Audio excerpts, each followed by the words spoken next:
नमस्कार आदरणीय दर्शकवृन्दहरू र मेरा प्यारा विद्यार्थी भाइ बहिनीहरू। मकालु टेलिभिजनबाट आज पनि क्लास 8 को साइन्स लिएर म विज्ञान शिक्षक खड्गबहादुर चौहान आएको छु। साइन्समा हामी म्याटर टपिक को अन्तिम खण्डमा आइपुगेका छौं।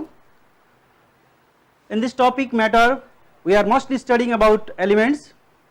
So for these elements at different times scientists have tried to classify, arrange them in different way. This classification of elements, the arrangement of elements on the basis of their similarities, dissimilarities is termed as the word periodic table of class elements. Dear students, right now you are looking on this slide periodic tables of elements. एउटा table देखाइरहेको छु मैले। यो टेबलमा विद्यार्थी भाइ बहिनीहरूले एलिमेन्ट्सहरू अहिलेसम्म कतिवटा एलिमेन्ट्सहरू साइन्टिस्टले डिस्कभर गरेका छन् थाहा छ? About 118 elements are discovered so far. पहिला अलिक कम एलिमेन्ट्स थिए, त्यति बेलादेखि नै साइन्टिस्टहरूले क्लासिफिकेसन गर्न ट्राई गरेका हुन्। विभिन्न समयमा विभिन्न साइन्टिस्टले आफ्नो तरिकाले क्लासिफिकेसन गर्दै गए र अलिक अगाडि मेन्डलिफ पेरियोडिक टेबल अलिकति पपुलर भएको थियो भने अहिले आएर मेन्डलिफको सट्टामा मोडर्न पेरियोडिक टेबल हामीले पढ्ने गरेका छौं। In this way what is the periodic table? Periodic table भनेको के हो त भन्दाखेरि जस्ट जुन अहिले हामी स्क्रिनमा देखिरहेका छौं टेबल, यो टेबल नै पेरियोडिक टेबल हो। भनेको table, this is the table which is a chart, the chart in which different elements are placed according to their similarities and dissimilarities. Since their properties repeats after some interval, that's why it is called periodic. Period को हिसाबमा repeat हुने भएकोले गर्दा यसलाई periodic भनिएको हो। Periodic table वर्डबाटै बुझिन्छ। The table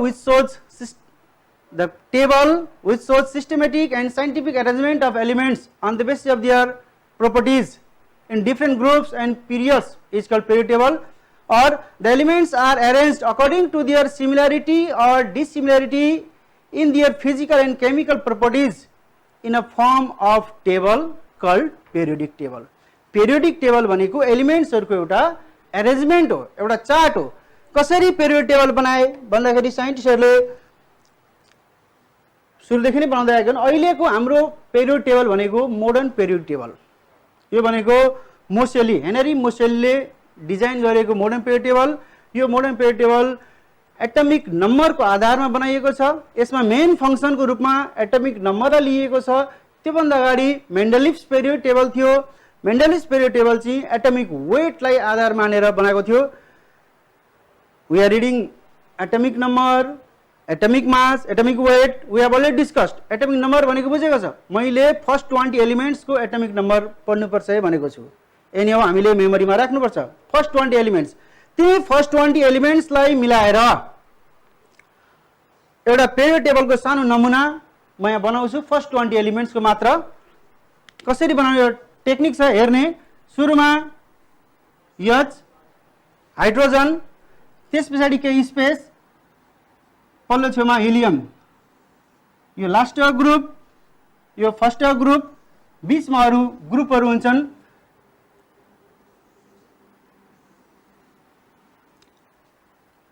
hydrogen, helium, lithium, beryllium. यस पछाडी यहाँ केही ग्याप छ, यो ग्याप हो। Hydrogen, helium, lithium, beryllium, boron, carbon, nitrogen,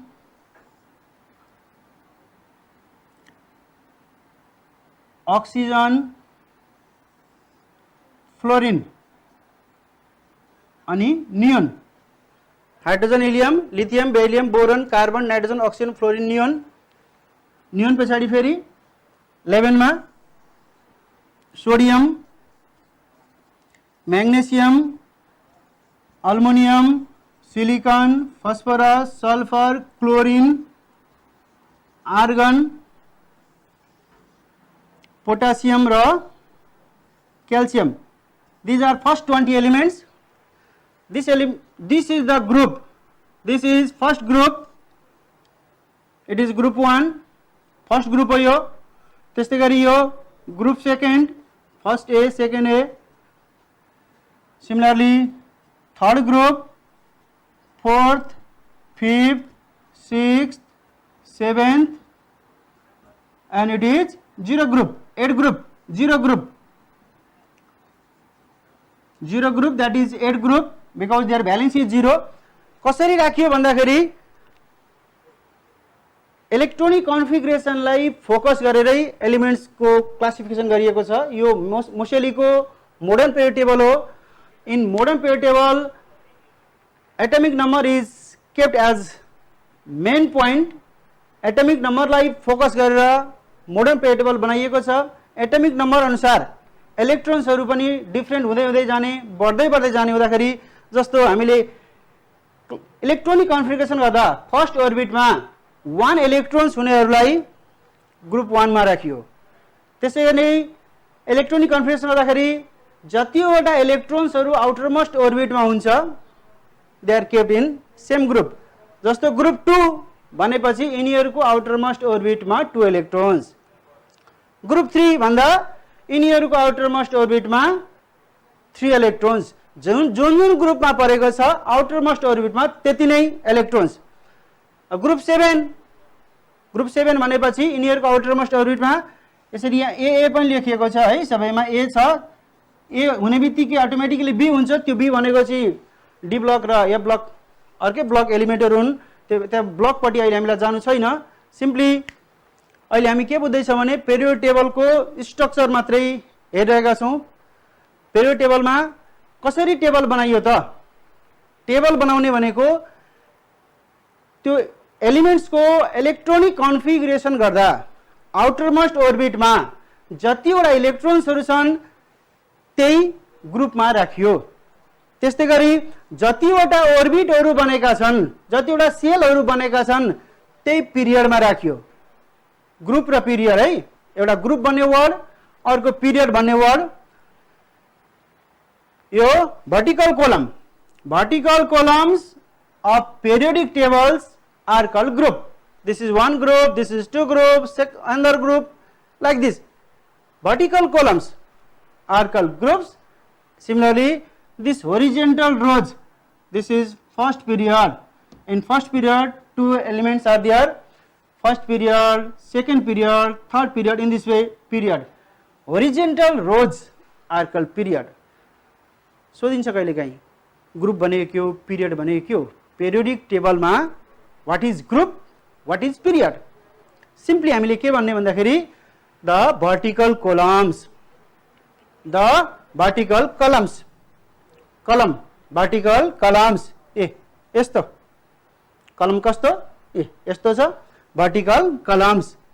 vertical columns are called groups. Similarly horizontal rows, horizontal rows are called period. यसरी column, vertical column group, horizontal rows period. Group र period यति नै भयो.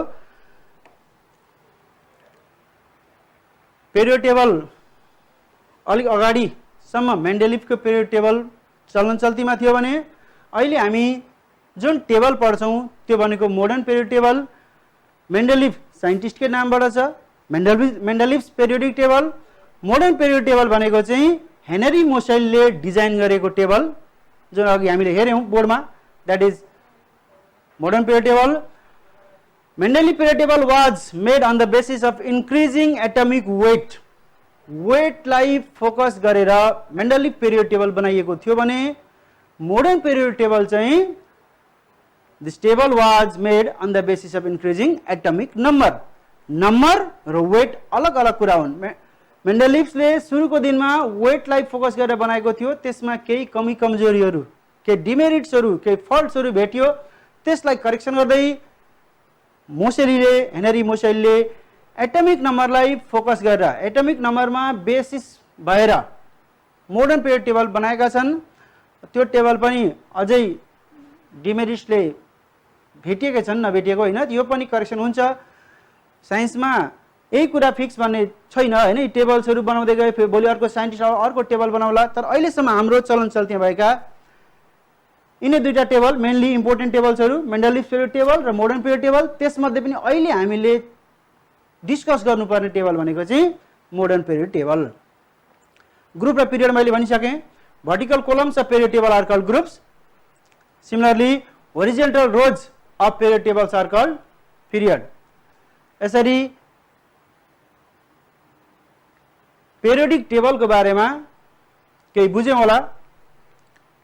एकचोटी फेरि यो टेबल मै गए म।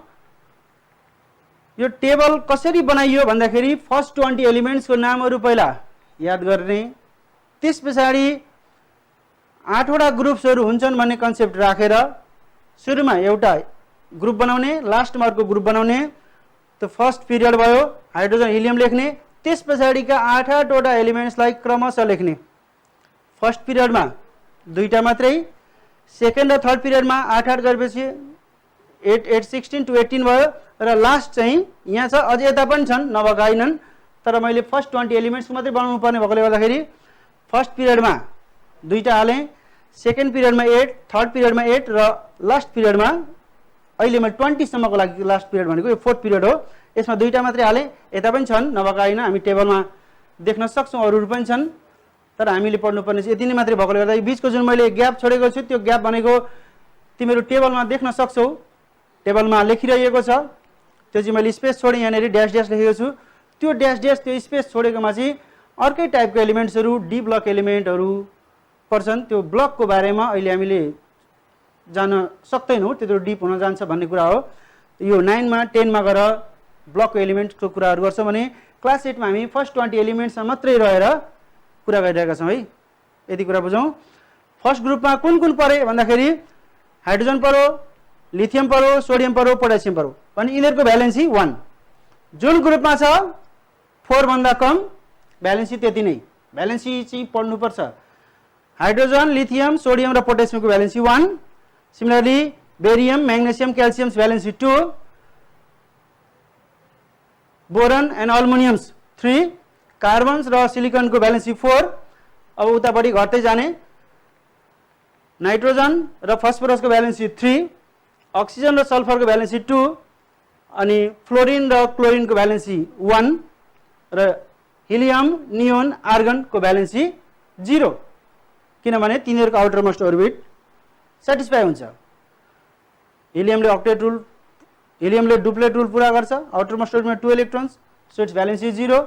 Similarly neon and argon for this electronic configuration गर्दाखेरि यो पोटेसियम र क्याल्सियमको इलेक्ट्रोनिक कन्फिगरेसन गर्दाखेरि 2 8 8 अनि 1 र 2 राखिन्छ। हुन चाहिँ 2n² रुल अनुसार के र यो क्याल्सियम र पोटेसियमको अलिकति डिफरेन्ट हुन्छ। त्यसको बीचमा यो डी ब्लक एलिमेन्ट्सहरु आउने भएकोले गर्दाखेरि बीचको 10 एलिमेन्ट्स बीचमा पर्छ। त्यसले गर्दाखेरि 2n² रुल यो दुईटालाई फलो हुँदैन। 2n² रुल फलो भए पनि हाम्रो क्लासमा चाहिँ अलिकति बुझ्न गाह्रो हुन्छ, किन भन्दाखेरि डी ब्लक एलिमेन्ट्स यो यस ब्लक एलिमेन्ट हो, यो भन्दा अगाडि नै आउँछ, जसले गर्दाखेरि यिनीहरुको लागि नयाँ अर्बिट चाहिएको हो। नयाँ अर्बिट चाहिएको, नत्र भने थर्ड अर्बिटको क्यापेसिटी हामीले 18 बुझेका थियौं। 18 हुँदा हुँदै पनि हामीले 8 हालिरहेका छौं, किनभने त्यो 10 इलेक्ट्रोन्स 10 एलिमेन्ट्स चाहिँ डी ब्लक एलिमेन्ट्समा पर्दछन्। यसरी सायद पेरियोडिक टेबलको बारेमा बुझ्यौं होला हामीले सर्टकट। पेरियोडिक टेबल भनेको elements which are kept in a chart on the basis of their similarities and dissimilarities. It is a chart. Periodic table is a chart in which different elements are arranged according to their similar or dissimilar chemical or physical properties. It is the periodic table. Periodic table मा दुई टाइपको भने मैले हामीले पढ्नु पर्ने मेन्डलिफ र modern groups र पिरियड भने। अब यस पछाडी हामी केमिकल रियाक्सनमा जान्छौं। के हो त केमिकल रियाक्सन?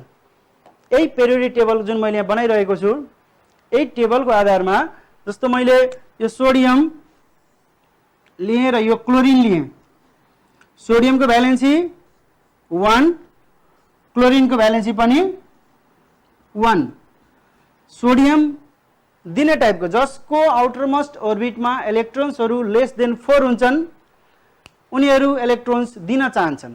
त्यस्तै गरी जुन एलिमेन्ट्सको इलेक्ट्रोनिक कन्फिगरेसन गर्दा आउटरमोस्ट अर्बिटमा मोर देन 4 इलेक्ट्रोन्स हुन्छन् तिनीहरू लिन चाहन्छन्। सोडियमको आउटरमोस्ट अर्बिट सोडियम फर्स्ट ग्रुपमा छ हेरौँ है, फर्स्ट ग्रुपमा छ भनेपछि यसको आउटरमोस्ट अर्बिटमा 1 इलेक्ट्रोन्स हुन्छ। त्यस्तै गरी क्लोरिनको आउटरमोस्ट अर्बिटमा 7 इलेक्ट्रोन हुन्छ। 7 भएकोले गर्दा यसले एउटा लिन चाहन्छ, यसले एउटा दिन चाहन्छ। अब सोडियम र क्लोरिनलाई हामीले रिएक्सन गर्यौँ, एक ठाउँमा राख्यौँ, तिनीहरू बीच केमिकल चेन्ज गरायौँ भने नयाँ प्रोडक्ट बन्छ। कुनै पनि केमिकल्सलाई राखेर केमिकल चेन्ज गरायौँ त्यसमा भने न्यू कम्पाउन्ड फर्म हुन्छ। त्यो न्यू कम्पाउन्ड फर्म हुने प्रोसेस भनेको chemical reaction. So chemical reaction is a chemical change which is expressed in a flow diagram with their names is called chemical reaction, or simply we can say chemical reaction is a process in which two different chemicals, in which one or more than one chemicals gives entirely new chemicals by means of change is called chemical reaction, and this chemical reaction is described by chemical equation. यही रिएक्सनलाई हामी chemical इक्वेसनमा describe गर्छौं। अब यो sodium र क्लोरिनलाई कसरी describe गर्छौं यहाँ म देखाउँदै छु। सोडियम र क्लोरिन रिएक्सन भएर के बन्छ त?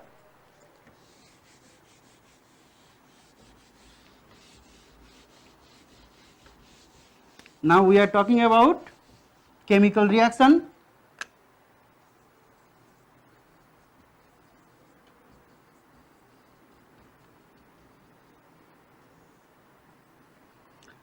Chemical reaction is a chemical change which is expressed in flow diagram with their names. So sodium I am writing here, sodium plus chlorine. Sodium plus chlorine gives, what does it gives? Sodium plus chlorine gives sodium chloride, common salt.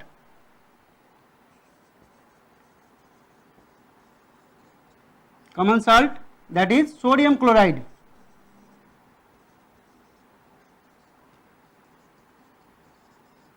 Sodium chloride.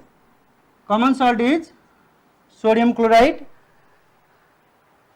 This is chemical reaction. के हो त chemical reaction भन्दाखेरि कुनै एउटा chemicals अथवा दुईटा chemicals combine हुन्छन् र इन्टायरली न्यू कम्पाउन्ड फर्म गर्छन्। यो दुईटा केमिकल्स दुईटा एलिमेन्ट्सहरु कम्बाइन भयो, नयाँ कम्पाउन्ड बन्यो, नयाँ रिजल्ट बन्यो। त्यसकारणले यसमा बीचमा एरो हामी एरोले रिप्रेजेन्ट गर्ने गर्छौं। एरोले भनेको इट सोज यो सोडियम र क्लोरिन कम्बाइन भएर सोडियम क्लोराइड बनेको छ। यसलाई मैले वर्डमा लेखेँ। So this is word chemical equation. Chemical equations are of two types now according to their way of presentation. एउटा वर्डमा लेखिन्छ, that is word chemical equation। अर्को यसैलाई सोडियम को सट्टामा अब हामी Na लेख्छौं। सोडियम को सट्टामा Na लेखियो। त्यस्तै गरी क्लोरिन को सट्टामा के लेख्ने? क्लोरिन को सिम्बल Cl थियो, हामीले पढेका थियौं। क्लोरिन को सिम्बल Cl थियो, तर हामी यहाँ मोलिकुलर फर्म लेख्छौं। So it is Cl2। Na को चाहिँ 2 हुँदैन। केही डायटोमिक ग्यासेसहरु छन्, हाइड्रोजन, अक्सिजन, नाइट्रोजन, क्लोरिन, यस्ता केही डायटोमिक ग्यासेसहरु छन्। यो डायटोमिक ग्यासेसको चाहिँ 2 आउँछ भने अरुको केसमा सिम्पली जे छ सिम्बल त्यही आउँछ। Sodium plus chlorine and it gives sodium chloride. Criss cross method अस्ति मैले सिकाएको थिएँ। सोडियम को valency criss cross method 1, chlorine को भ्यालेन्सी 1, क्रिस क्रस गर्दाखेरि यो 1 यता आउँछ, यो 1 उता आउँछ भनेपछि फाइनली के हुन्छ त? NaCl। NaCl2 हुँदैन किनभने दुईटैको भ्यालेन्सी 1 छ। यो क्रिस क्रस गर्ने भनेको एक्सचेन्ज गर्ने हो, भ्यालेन्सी यसको भ्यालेन्सी यता यसको भ्यालेन्सी उता दिएपछि NaCl बनेको थियो। So it is NaCl। यसलाई हामी फर्मुला इक्वेसन भन्छौं। यो चाहिँ वर्ड इक्वेसन। यो फर्मुला इक्वेसन लेखिसके पछाडि अब सकेसम्म यो फर्मुला इक्वेसन ब्यालेन्स गर्नुपर्ने हुन्छ हामीले। क्लोरिन यहाँ दुईटा छ, यहाँ एउटा छ, इक्वल बनाउनु पर्छ। इक्वल बनाउनको लागि अगाडिपट्टिबाट मल्टिप्लाई गर्ने, कोफिसियन्ट्स हाल्दिने, 2 हाल्यो, क्लोरिन ब्यालेन्स भयो। क्लोरिन दुईटा थियो, यहाँ एउटा थियो, त्यसकारणले यहाँ 2 हाल्दिए, क्लोरिन इज ब्यालेन्स्ड। ब्यालेन्स भयो त अब साथसाथै हामीले सोडियमलाई पनि त हेर्नु पर्यो नि। यो 2 त क्लोरिनलाई मात्रै दिएको होइन, यो 2 भनेको दुईटाको लागि हो, Na को लागि पनि 2 छ, त्यसकारणले यो 2 यता पनि हाल्नु पर्यो। This is called balanced chemical equation. त्यस्तै गरी अर्को एक्जाम्पल दिन्छु म। Hydrogen plus oxygen. Hydrogen plus oxygen, when they combine, when they mixed, when chemical change takes place in between hydrogen and oxygen, what the result is formed? के बन्छ? Water. And what is the molecular formula of water? H2O. यसलाई हामीले word equation भन्यौं। अब यही word इक्वेसनलाई हामीले formula equation लाँदाखेरि हाइड्रोजनको H, अघि जसरी यहाँ Cl2 आएको थियो त्यस्तै गरी हाइड्रोजनको पनि अब H2 because it is diatomic. Similarly oxygenको पनि O2, यो पनि diatomic. But while you do crisscross गर्दाखेरि हाइड्रोजनको 1 लेख्ने, अक्सिजनको 2 लेख्ने, क्रिस गर्दाखेरि यो 2 यहाँ आउँछ, त्यसकारणले H2O बनेको वाटरको यसरी रिजल्ट आएको क्रिसक्रसबाट H2O। ब्यालेन्स गरौँ, ब्यालेन्स भयो होला। हेर हाइड्रोजन दुईटा छ, हाइड्रोजन दुईटा, ब्यालेन्स भयो नि होइन? हाइड्रोजनलाई मात्रै हेरेर कहाँ भयो त? अक्सिजनलाई पनि हेर्नु पर्यो नि। अक्सिजन 2 छ, अक्सिजन यहाँ 1 छ, ब्यालेन्स भयो त?